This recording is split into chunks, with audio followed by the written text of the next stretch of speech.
Здравейте на всички! В това видео ще покажа трите стъпки, които ще ти помогнат да отслабнеш, без да ядеш една и съща храна и едновременно с това да запазиш резултатите си завинаги, без да има този йо-йо ефект. Доста хора смятат, че трябва да ядат еднообразно, да си носят кутии с храна на работата или където ходят. Също така трябва да ядат едно и също, трябва да гладуват, да спазват някаква диета, да си готвят само за себе си, за да влезат във форма. Това всъщност, хора, не е вярно и сега с този метод, който ще ви покажа, ще се уверите, че може да се храните с каквото си пожелаете и едновременно с това да имате резултати. Всъщност какво ме мотивира да направя този клип, а именно едно съобщение от една моя клиентка, която започваше програмата, която имам, Трансформация 12, и тя се запозна с този метод на хранене още в началото и беше очарована. И съобщението, което в момента виждате и на вашите екрани, е следното. Сън ми пише няколко дни след като започваше да разбира този метод.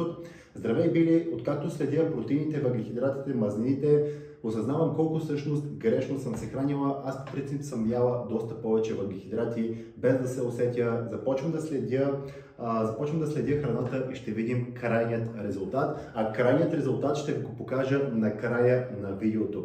Така че нека да започваме с тези три стъпки. Какъв е най-важният принцип, когато става въпрос за качване или сваляне на килограми? Именно калорийният баланс.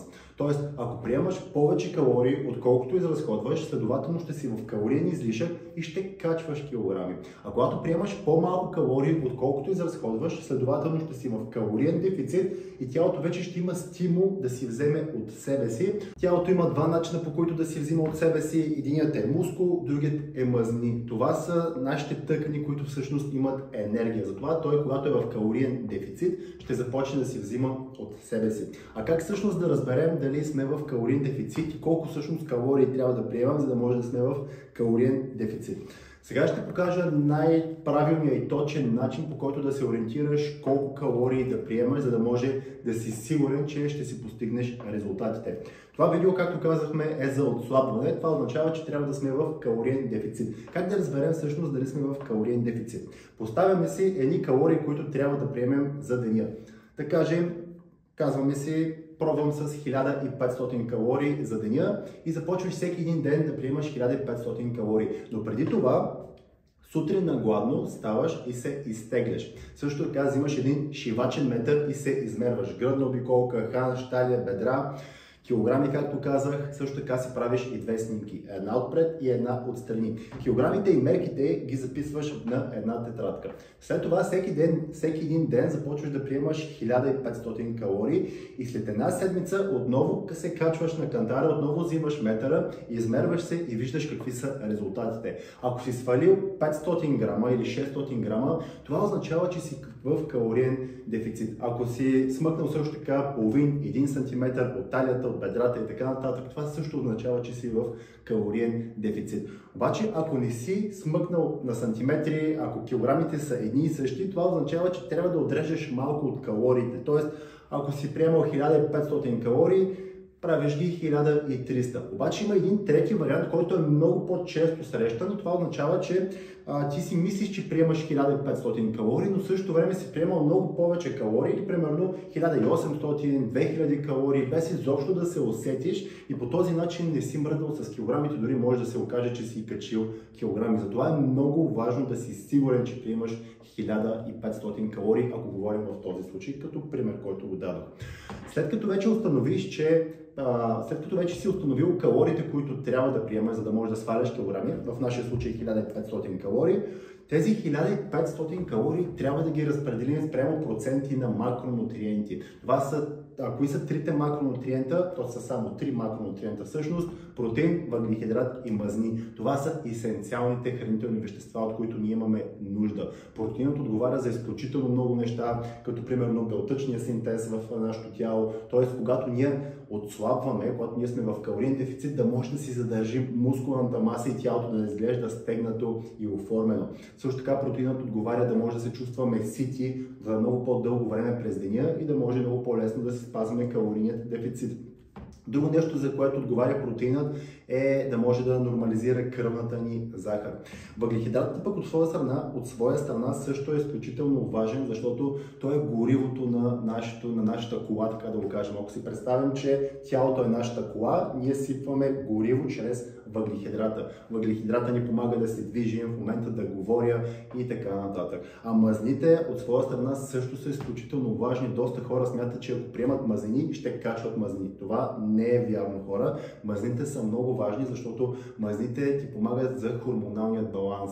Онези малки химически пратеници, които обикалят из цялото наше тяло и си комуникират какво се случва, дали всичко е наред и така нататък. Мазнините отговарят за всичко това.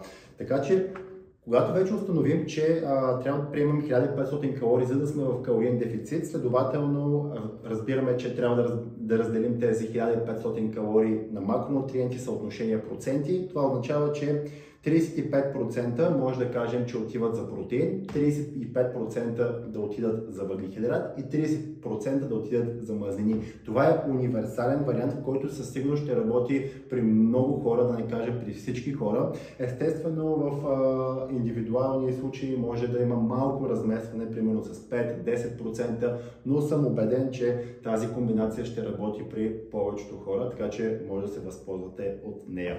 След като вече разберем колко калории да приемем, колко протеин, въглехидрати и мазнини, трябва да си ги набавим тези макронутриенти и калории от храната. Няма как да не сте забелязали, че когато обърнете храната отзад на опаковката, отзад пише на 100 грама колко калории има, колко протеин, колко въглехидрат и колко мазнини. Това е азбуката на храната, така да го кажем. Буквално храната е цифри. Когато започнем да разбираме как работи храната, буквално може да се храним без да гладуваме, без да се ограничаваме и по този начин няма да имаме и йо-йо ефекта. А как всъщност да разбереш коя храна да приемаш, как да се ориентираш с протеина, въглехидрата, мазнините, особено ако си начинаеш? В интернет има страшно много информация. Ако напишеш дадената храна в готово или сурово състояние, ще ти покаже веднага колко калории има тази храна на 100 грама, колко протеин, колко въглехидрат и колко мазнини. Също така има и такива приложения, в които да напишеш дадената храна, дадения грамаж и да ти покаже веднага колко калории си приял за деня и още колко ти остават, същото и с протеина, въглехидрата и мазнините. За моите клиенти съм улеснил доста нещата, като аз съм сложил една специална таблица, в която просто си избират храната, която искат да приемат, следват грамажа и по този начин ще достигнат до калориите, протеина, въглехидрата и мазнините. За тази таблица ще спомена малко по-късно в видеото. Така че, нека да обобщим, за да стане по-ясно, да си представим, че имаме да приемем 1500 калории. Вече сме видяли, че на 1500 калории сваляме килограми. И от тези 1500 калории, да кажем, имаме да приемем 100 грама протеин, 100 грама въглехидрат и 100 грама мазнини. Измислям се го, естествено не са такива цифрите, но за да стане по-лесно. Оттам нататък си подбираш каквато си пожелаеш храна да консумираш, но е много важно на края на деня да не надвишиш тези 1500 калории, но едновременно с това да си набавил протеинът, въглехидратът и мазнините. Всяка храна буквално има различно количество калории, различно количество протеин, въглехидрат и мазнини. Важното е да можеш да ги напаснеш. И по този начин, хора, може да се храните с каквото си пожелаете, без да гладувате, без да се ограничавате и това да го правите за много дълго време и по този начин няма да има йо-йо ефекта. И сега ще споделя какво всъщност Съни е постигнала за тези 3 месеца, т.е. тя разбра как работи храната, също така тя започна да тренира, но тези резултати, които в момента виждате на вашите екрани, това са резултатите предимно от храната. Към 11-12 седмица, когато вече Съни завършваше програмата, аз си виждам нейните записки от седмицата, защото всяка седмица наблюдавам какво правят моите клиенти и какви резултати са постигнали. И съответно и казвам и я поздравявам за свалените 700 грама и минус 1 см навсякъде, т.е. талия, ханш, бедра и така нататък. И я питам как се чувства.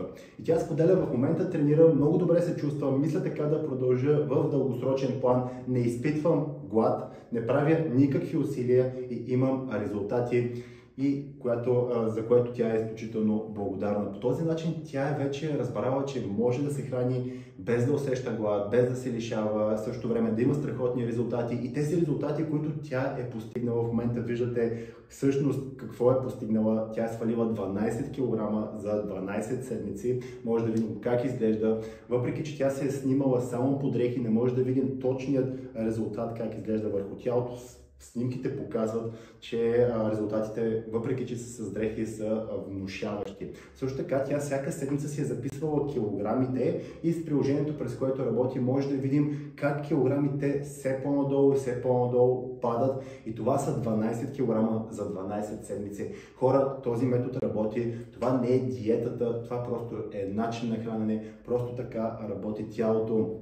Ако ти приемаш по-малко калории, отколкото изразходваш, следователно ще си в калориен дефицит и тялото ще има стимул да си взима от себе си. И когато му набавяш нужните хранителни вещества, като протеинът, въглехидратът и мазните, които, както казахме, са изключително важни, ти ще имаш енергия, ще имаш добър хормонален баланс, също така ще си запазиш мускулите и накрая тялото ще изглежда стегнато и оформено. Ако и ти искаш да разбереш повече по тази тема, а именно как да комбинираш храната, кой е най-сполучливият тренировъчен метод, който ще ти позволи да имаш това стегнато фит тяло, което повечето хора търсят, как да го изградиш като навик, за да нямаш този йо-йо ефект, който повечето хора претърпяват, когато спазват някоя рестриктивна диета, може да се запише за моя безплатен тренинг. Оставам линк долу в описанието. Видеото е само 50 минути, но съм сигурен, че може да промени живота ти и да започнеш да виждаш нещата по съвсем различен начин.